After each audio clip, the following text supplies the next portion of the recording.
Hey, what's up? It's Common, guys, and the story with the bloodline keeps getting so interesting, especially as we, the fans, are witnessing the evolution of Solo from once a silent protagonist in this overarching story to being the main character of the bloodline.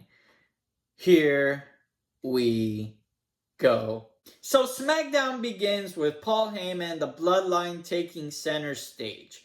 Three things are established in this promo. Number one, Solo is the acting head of the table while Roman Reigns is gone.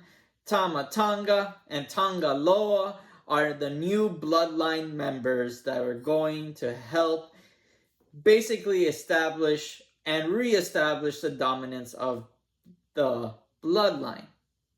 And this is where Solo as a person has grown, because once Paul Heyman was done, he goes to Paul and says, Paul, you are forgetting something, which Paul freaks out because he does not remember what he's actually supposed to say, which Solo says a simple thank you would do.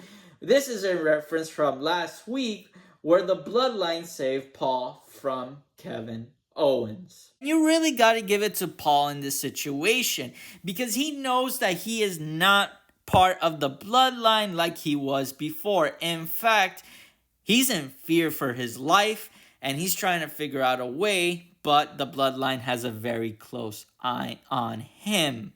But before things can get too weird with the bloodline, Kevin Owens shows up with the Street Profits, helping him try to take down the bloodline. A little bit of chaos breaks out, and ultimately, it's later announced that a six-way match is going to happen: the Bloodline versus Street Profits and Kevin Owens. And if you actually watch the match, it's actually really good, intense. Great spots from the Street Profit, great spots from Kevin Owens, and the Bloodline continues to grow into their own, especially with this new makeup. But there is a distinguish between the old bloodline and the new bloodline because they don't actually care about winning matches. They only care about violence.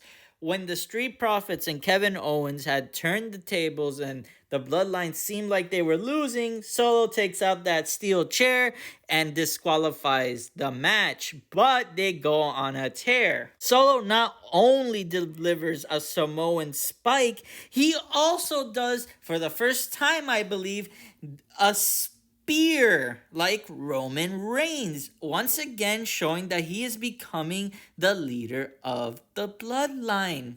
And as for Kevin Owens, the bloodline power bombs him through the announcer's table. The bloodline stands tall, and of course, if you look at Paul Heyman's face, he is scared, and Street Profits and Kevin Owens are basically broken and shattered. Let's transition to what's going on with Cody Rhodes. Cody Rhodes was attacked on SmackDown last week, and he now is waiting for AJ Styles backstage to arrive. He wants to attack AJ Styles for what he did to him. Nick Aldis shows up and basically tries to calm down Cody, but Cody will not leave backstage. Nick Aldis returns backstage with now a bunch of security guards to stop Cody Rhodes from attacking AJ Styles when he arrives, which Cody Rhodes sees this as a no-win opportunity to get his revenge, so he takes to the ring. Cody Rhodes calls out AJ Styles, which AJ Styles comes out to basically tell Cody he wants his title shot. Cody Rhodes accepts on the condition that this match be an I Quit match because he wants AJ Styles to actually quit like he was saying last week. Nick Aldis agrees to this, which makes AJ Styles really angry because he doesn't want that type of match. But Cody Rhodes is not done yet because Cody comes out of the ring to finally face off against AJ Styles, possibly trying to hurt him, which the security guards start to get in Cody's way, but Cody starts beating up on the security guards.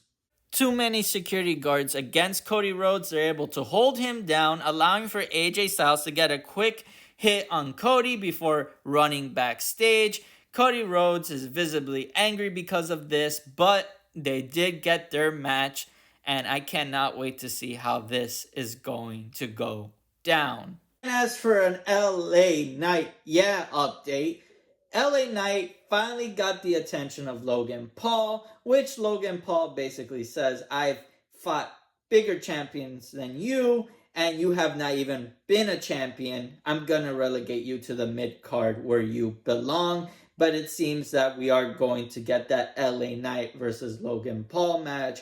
LA Knight did fight on SmackDown this Friday against Carmelo Hayes, which was a really good match, and you should check it out. With that being said, that recaps all the major story events and plot points that are developing on SmackDown. Please let me know in the comments down below what you think is going to happen between the AJ Styles and Cody Rhodes match. Please like, share, and subscribe, and see you on the next one.